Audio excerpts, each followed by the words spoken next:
Today is the third week, third video here.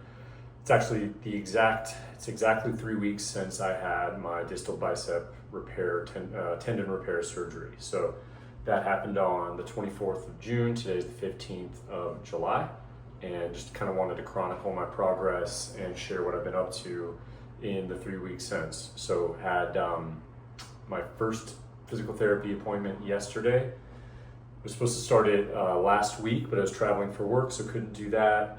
Started it yesterday, and I'm doing 2 times a week for as often as it takes, or for as long as it takes. So that appointment was great. I'll share kind of some of the exercises they're having me do and what I've been up to, just trying to stay mobile, trying to stay in the game, what I'm doing to exercise, what I'm doing to stay connected with the community. So I guess in my first video, I talked about my fear around losing my identity as a person who, like a fit person, honestly, a person who works out all the time. It's what I've kind of come to realize, it's far less about how I saw myself as a dude who works out and is athletic, and more about the act of doing that. And then even more, kind of the deeper layer is the community I've been connected to really for the last 10 to 20 years, depending on how long I've been doing the thing. As I mentioned, I've been working out consistently since high school, so call that 20 years ago. So that's really the physical ritual and cadence of working out. So that went away largely. So that was a blow and something I had to kind of adapt to. But really for the last 10 years, I've been doing CrossFit at the same gym with largely the same group of people, between 3 to 5 to 6 days a week. And so it was tough to, and it's been tough to kind of shoulder the burden of not working out in the way that I used to. But even more, I've realized it's the community of people that you miss, that you're removed from now. So same thing with jiu-jitsu, been training that 3 to 4 to 5 days a week with largely the same group of people. That went away, that for sure went away.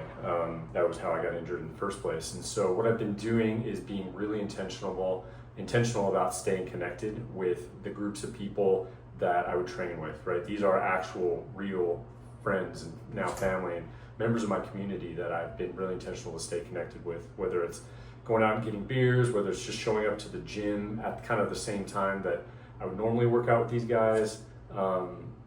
I'll do what I can. I can do kind of squats with a safety bar. I'll do one arm, rows or shoulder presses or lunges. I was doing kind of goblet squats, holding kind of one, and then I stopped doing that. That just felt a little tricky with my arm. So I'm doing what I can to both stay physical, stay active, keep my body in the game, and therefore really kind of my mental health, and stay connected to this group of people that have really, really become close friends to me. So I'm doing the same thing with jiu-jitsu. I'll show up at least once a week, sometimes twice a week, to just sit there on the mats. I can sit there and get the instruction. I know it'll be 3 months until I can even kind of start lightly rolling with anybody and drilling, but I'm there. I'm sitting against the wall. I'm hanging out with the guys that I saw 3 to 5 days a week. I'm getting a little bit of the instruction, but honestly, I'm mostly there just to be part of the community and stay connected to these guys. And so that has been a game changer on just staying sane, honestly, staying mentally healthy. I had been wearing this. So this is the brace they gave me right after they took off the kind of main cast, and I'll show the scar here in a second. So this has been, it's been fine. It's kind of a pain in the ass, but it flexes enough with you. You can set it to certain settings to keep yourself kind of feeling confident. I wear this out for sure. I wore this on a run yesterday, so I was cleared for running by the PT. I'm probably going to keep that pretty slow and pretty minimal. The surgeon, I've asked him that kind of urgently, and he didn't love the idea, just given how jarring it might be on the tendon that's trying to,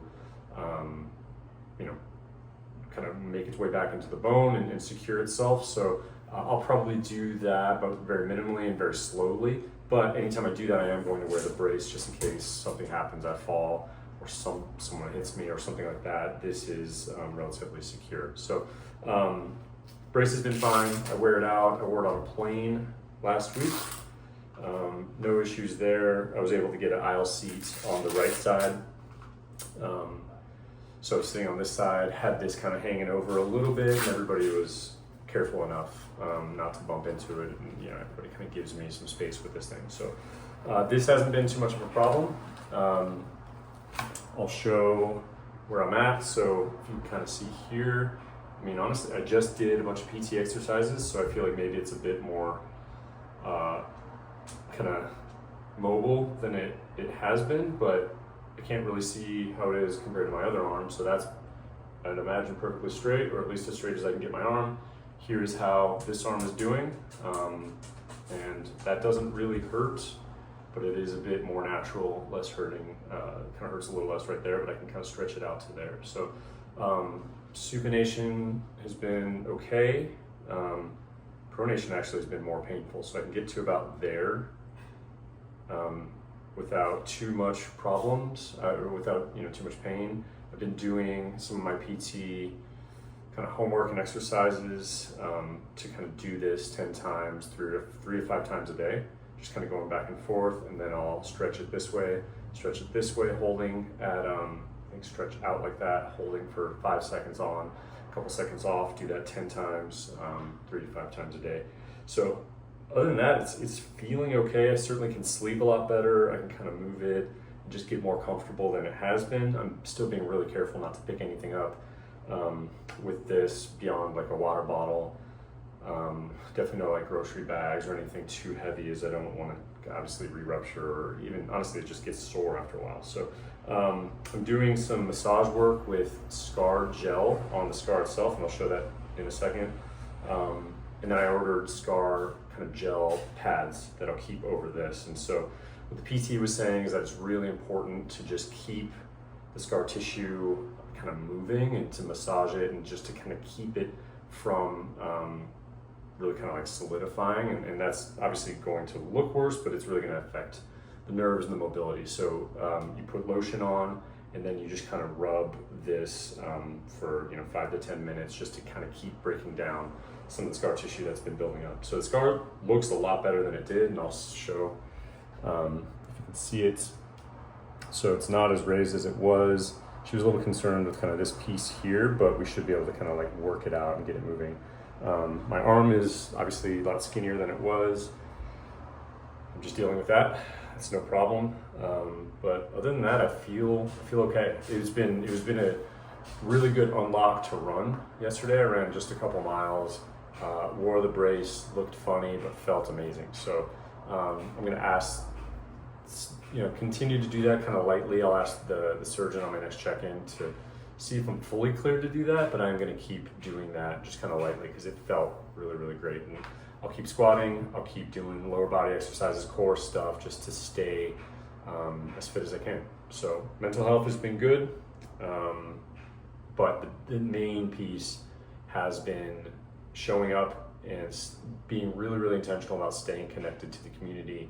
That has been a really, really significant part of my life for the last 10 years at least. So if there's anything I can tell anybody watching this, it's like, stay connected to your people. Just because you can't do what you used to do doesn't mean you can't see who you used to see. And really, I would imagine that it's not just the physical impact that will be the toughest to get through. It's going to be the disconnection you feel from the things you used to do, the community and the culture you were a part of. So staying connected with those people and knowing that I'll be back. So that's been it. That's week 3.